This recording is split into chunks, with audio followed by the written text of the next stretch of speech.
Hello everyone, welcome to this episode. I am going to be taking you through my notebook and all the ideas that I had for the channel, why it started, have anything that I've written down actually come true, what have I written down that's not come true, and actually now that I've had the Bonneville on the road for the best part of a year, what is it like, do I regret it, and what's happening with all the customization stuff?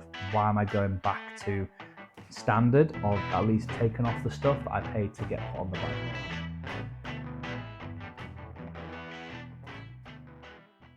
So let's start from the very beginning. I had a 125 and the experience or the thing that ticked me over to get in the Bonneville was I had an experience on a road.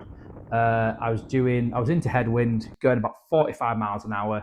Everything was open, top gear, head down, trying to get back home after picking the bike up, and there's cars overtaking me, and I just did not like it. So my brain went, get a bigger bike, more power. These cars will just do one, and you can get home quicker. And one thing is, you can own your dream bike at that time, which is a Triumph Bonneville.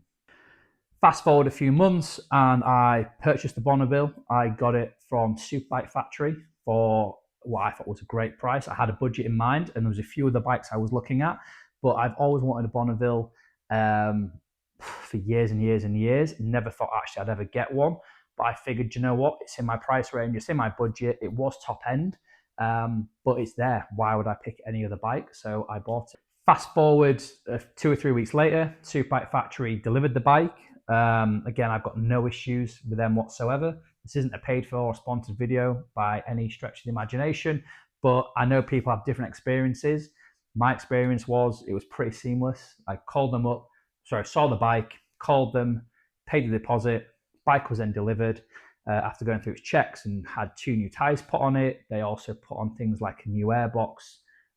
They serviced it, I think. They put on a new chain sprocket. They did loads of other things to it when I got the bike. So I feel like they spent a fair bit, or at least did a lot of work on the bike before I got it. So for me, yeah, I got the bike delivered and the bike was an absolute dream. They started it, showed me how everything worked, and I took the bike out for a ride. The bike was amazing, handled great. Yeah, how can I say? If you've ridden a Bonneville, there's that experience that you get of just, I wanted to go somewhere, it just took me. It was just like I was at one with the bike, as weird as that kind of sounds. I was just so confident on it. I just absolutely loved it, and it's my first big bike as well. So yeah, 2015 air-cooled Triumph Bonneville. No rider aids, so there's no ABS, there's no traction control, none of that. It's just 2 wheels and an engine with the few electronics. But yeah, no rider aids, and it's just you just have to ride it. Now, at that moment in time, I wanted the Ace Cafe edition. So I think that was the liquid cooled one, where you have all your rider aids and all that kind of stuff, but that was slightly outside my budget. And again, this one had low mileage. It ticked all the boxes, barring the look. Barring the matte black. There was a lot of chrome on the bike when I got it. I'll try and find a picture and pop it up. There's a lot of chrome. I then said, okay, well, I can do some stuff myself because it's just cosmetic. Let's get some, let's black out the exhaust and just do some other stuff and get the bike looking like I want it to look. So I did, and I'll find another picture of what it went to up here. So then I attended my very first DGR and saw someone I'd not seen for a long time, Tom, who I used to work with. And after a laugh and a joke and a bit, he said, "Oh, have you not thought about upgrading your exhaust because it's stock and you want to get loud pipes, and this is what I would do if I had your bike." So I thought, okay, let's look into that and see whether that's something I want to do going forward. And I've always had an idea about again how I wanted the bike to look and sound, and the bike didn't quite sound like I had in my head. A bit more grunt to it. So a bit of researching, I came across Thornton 100, who customise bikes, more predominantly Triumph bobbers, and I was watching a channel for a little bit, and that's actually how I started to watch more and more YouTube. So from them I found other channels, and then stumbled upon Freddie Dobbs, and was watching his channel just because it was so interesting, and he had a Bonneville, and really intrigued to just see him go off on these far-flung adventures on an air-cooled Bonneville, which was my bike, albeit his is a little bit older.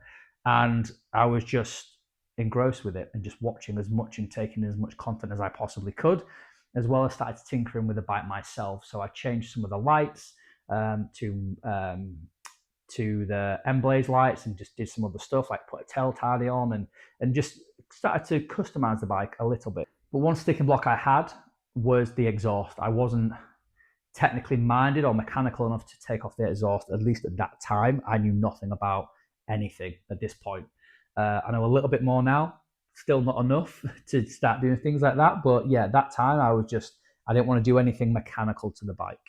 So I then found Bike Shed, and through them saw they had their bikes. A lot of them were customized by themselves or by 2 or 3 shops, and one of those shops were very, very local to where I live up north. So I went into the shop, saw them, and got sold the dream. Sold the brand first and foremost, and then was really sold on the price. So it was expensive, but again, it was cheaper than what I had in mind what it would be. So for me, it was a bit of a no-brainer to get a fully customized bike, handmade, or so I was led to believe, handmade, and I could get any color I wanted, the exhaust that I wanted, just absolutely everything, and it'd be built by people who knew what they were doing. This was not long after DGR, so end of May, early June 2024. I handed the bike over to them. At that point, I had the Bonneville for about 3 months. So 3 months of kind of solid riding, as much as you can do in the UK with the weather, and it was over to them. Long story short, without going into that, because I don't really want to publicize it anymore, but they give me the bike back.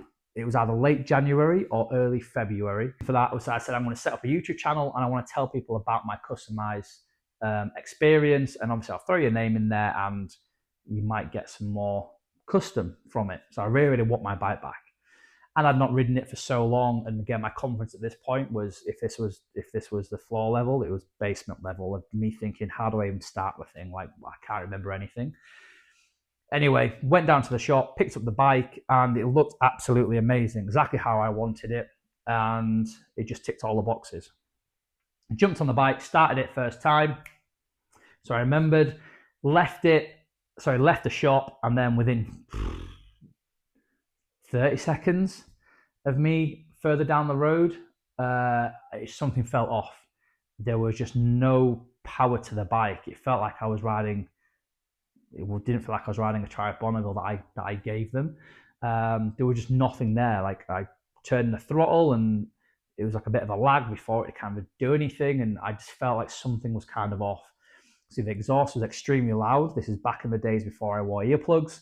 And it popped and banged like you just would not believe, or some of you might believe. But if you're new to this kind of stuff, it was loud, it was obnoxious, it was almost like a look at me bike, which you could say having a customized bike, that's what you're kind of asking for, but that was never my intention. I just wanted the bike to look a certain way. I just didn't think about the performance, and I was never told about the performance. I never researched it. So probably a little bit of a naivety by me, but yeah, having known nothing, I now knew even less, but I had a lot more things that I needed to go away and look at and see what I could do to kind of fix this. When I got the bike back home, I did message the custom shop and say, look, the bike just doesn't feel right. I don't feel like I've got any power. It feels really sluggish. And like, what can you do to help or fix it? And they basically just said, you're the first person to ever say that to us. We build the bikes, we give them to people and they go off happy. We've never had anyone come back to us and tell us they don't like how it feels or it sounds. And we've never had that. So it's your bike. You can do whatever you want with it, but that's not something we do. We customize bikes, performance, anything like that. Over to you. See you later. That's when I messaged Triumph Swim Performance, and they messaged me back straight away with, actually, did they ring me? I think I had a telephone conversation with them as well as emails, and talked them through everything. And they were really, really helpful and very, really knowledgeable. And again, the notes are in there, so actually I can probably dig those out now. They were telling me things like, yeah, there we go. These are actually the notes that I made. So I need a stage 2 power kit or an O2 removal. Turned out I needed OBD cables. There's definite power loss due to the exhaust calibration. Told me I needed a performance tune 4 from Mike. And yeah, this was everything about, getting a custom exhaust is the issue. Talks about, link piping, wrong diameters, loads of stuff which is in there. So all these notes. But long story short, they told me what I needed. I bought the kit from them, and then this is the first point I picked up something, I want to say mechanical in terms of the bike. And what I mean by that is I needed to do the secondary air induction or intake delete, the O2 delete, and then remove the internal baffle as well. So this really involved me getting my hands dirty and just getting into the bike and taking some stuff out and getting the bike performing how I felt it should be performing in the first place, or at least being told if I'm doing this customized stuff in terms of the exhaust, this is some other stuff I would need to do on the back of it. But anyway, Chris and Mike, thank you so much. But again, I never would have found you if it wasn't for Joe at the Wurks as well. So yeah, just thank you all for this. But did the map night and day. I would say if you're on the fence with it, just do it. Because if you're having issues with your bike performance, you will not regret doing a tune as long as it's the right tune for your bike. What I mean by that was Mike was really good at asking me everything which had been done to the bike and then almost going through a checklist to say, right, well, if you've had this, you need this. If you've had this, this needs to happen. And this is why that has to happen. So he really gave me the knowledge that what I'm buying is going to make a difference. But plugged the bike into the ECU, did everything really easy. If I can do it, any idiot can. Did the tune, unplugged it, took it out for a ride, and the bike for me felt like it was when I first started it, when I got it delivered.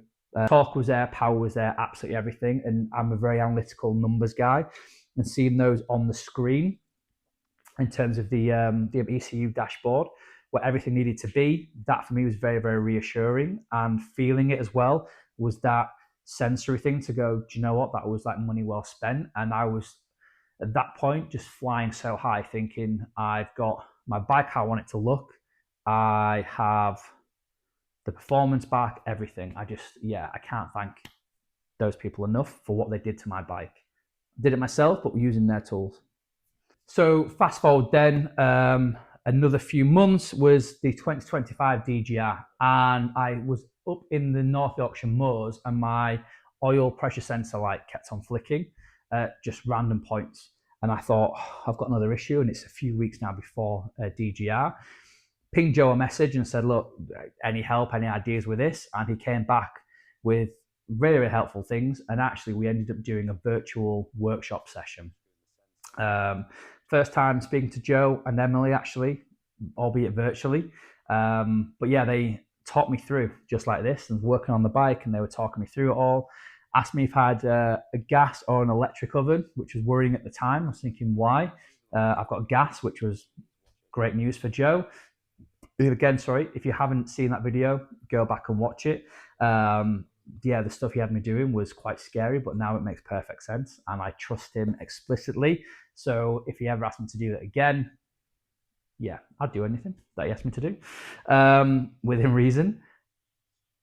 Then went to the DGR this year. Everyone absolutely swooning over the bike. Sounds great, looks great. It's a massive change from what it was last year. Everyone thought the bike was a scrambler, and everyone thought I was actually riding a new bike, or a different bike even from the previous year. So they actually all were quite shocked it was the same bike. But for me, DGR 2025 was a huge success, but it was touch and go whether I was ever going to go to that before Joe and Emily helped me out with the oil pressure actual switch. I also serviced the bike myself this year, so that's something I'm going to do every single year now. So air filter change, spark plug change, all that kind of stuff, just to save some money that I can reinvest in the channel or into the bike. And it again just helps me just get my hands dirty and just seeing what's what on the bike, which has really helped me not have to worry and stress that if the bike actually broke down now, I believe that I know enough people I can reach out to say, I've tried all this stuff and it's not working, I need some help. But at least I know where to look and what I should be doing to try and get the bike at least turning over again and getting it back on the road. That brings me to another point of I was out on a ride and my front brake seized on me for no reason whatsoever. We later found out that there was some air in my front brake lead or cable. I don't know why it was in there, but yeah, took it through to a local mechanic who did his thing and popped the air bubble, and yeah, brake fluid everywhere. But yeah, the front brake seized for no reason whatsoever. Well, we know it was air in the pipes, but I have no idea of why that happened in there. So again, that kind of put the confidence lower in me. But touch wood, it's not happened since, and I don't ever want that to happen again. Luckily enough, I wasn't going very fast, but it's still a scary moment to not be able to move your bike. Brings me to the tires. So again, I had knobbly tires. I had TKC 80s or TKC 90s. I can't quite remember, but I had them on, and again, looked great. I just hated them. They didn't perform or handle how I wanted them to, or at least made me feel like I could turn the bike into corners and do all this other stuff that I wanted to do. They just weren't that for me. So I got them swapped out for Mitchell & Rowe Classics. There's a whole story behind tyres and things, but I won't bother going into. Classics that for me were night and day. I've used them at the lakes, I've used them in the Cotswolds most recently, and yeah, first time on the motorway riding a bike, they were brilliant. I was overtaking, coming back in. Again, my confidence, the ride home was absolutely brilliant. Leads me then on to ear protection. So I wasn't using ear protection early doors. When I first started riding a bike, I started to use ear protection a few months after, because the loud exhaust was just grating on me. And with the helmet I had and everything else, it just felt like I just had earache all the time. So I invested in some earplugs. So they were just ones from Amazon that I had in, but then on the way back from Hard Knot Pass, I had the worst ear pain that I felt in a long, long time, and I put it down to these earplugs. One of the people I was riding with, Rob, hi Rob, had some Ultimate Ear molded earplugs, and I thought, oh, okay, that's interesting. I wonder if my cheap Amazon ones are the cause, and actually should I look into get some custom ones. And I also listen to music and podcasts and radios and things when I'm riding, and having these in muffled the sound a lot, because I've got a Cardo system just with the built-in headphones into my helmet, or the wired headphones into my helmet, and with the Soundear Pros that I actually ended up getting in the end, they have the built-in speakers as well. So actually when they go into your ear, speakers are in there, and actually you get ear protection and you get really, really clear sound quality. I used these for about a week prior to going down to the Cotswolds, and brilliant. They were comfortable. The gel that you get, if you use it sparingly, I imagine lasts a long, long time, because the tube looks quite small. But I mean, I've used these on every single ride since then, and yeah, I don't know how much is in there, but there's a lot in there. I won't need to replace that tube for a long time, I don't think, even though I've been riding the bike a lot more, and I plan to ride it a lot more in the future. But anyway, rode that to Cotswolds, and they broke. So the right ear, for whatever reason, broke. Whether it's the wind pulled it outside of its socket, or I've tugged it, or whatever, I don't know. But it basically, the sound went mid-ride, and I couldn't figure out why. And then when I got back to the hotel room that night after arriving in the Cotswolds, I took my helmet off, and then yeah, the ear plug was still in my ear. Obviously, I went to go pull it out, and that's when I saw it completely come out of its, I want to say socket, I'm not quite sure what it is. I did think I could probably solder it back together, but I don't know, do anything with these or open them all up. So I've reached back out to Ultimate Ear and said, look, this has happened. Is there anything you can do? And they've advised me to send them back in, and they'll have a look. So I've currently sent them off today, and I'll give you an update on what they say in terms of that going forward. They were expensive, but I'm at the point where I would rather buy something of quality once and not have to replace it for a long time than buy something cheap and have to replace it every few weeks, few months, few years, whatever. So for me, they were a game changer. I am going to have to resort back to my in-ear Amazon ones for the next few rides that I do, while ultimately I have my molds. But yeah, let's see what they say and whatever they come back with. But I can't fault them in terms of the sound quality and the fit. They're absolutely unbelievable. The cable is really, really thin. That's my only concern with these, that I'm not sure why it happened. And if it happens again, I'll be pretty annoyed. But if they can do something with that, or whether it's something that I did and I won't do it again, then obviously I won't do that again. But yeah, I've got these for a reason, and I want to continue using them. It then brings me into having a year with the Bonneville. So how this happened was I was out for a ride, which is why this is like this. I got out of the shower and just thought, do you know what, let's just make a video, because I passed the point where I did the first recording of Bonneville, I want to say almost a year ago. And it's a little bit less than that, but I just figured this video needed to be made because I think it's come a long, long way from having a bike which looked great but performed horrible to what it's like now. Because I honestly, in the back of my head, thought the bike's going to break down. Something's going to happen with this bike on this Cotswold trip.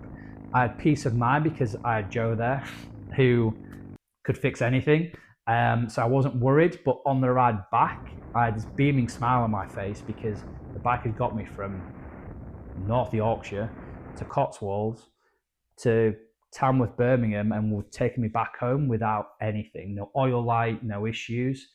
There was some self-made issues with the lights, but that was all my fault. And again, all that is in the video.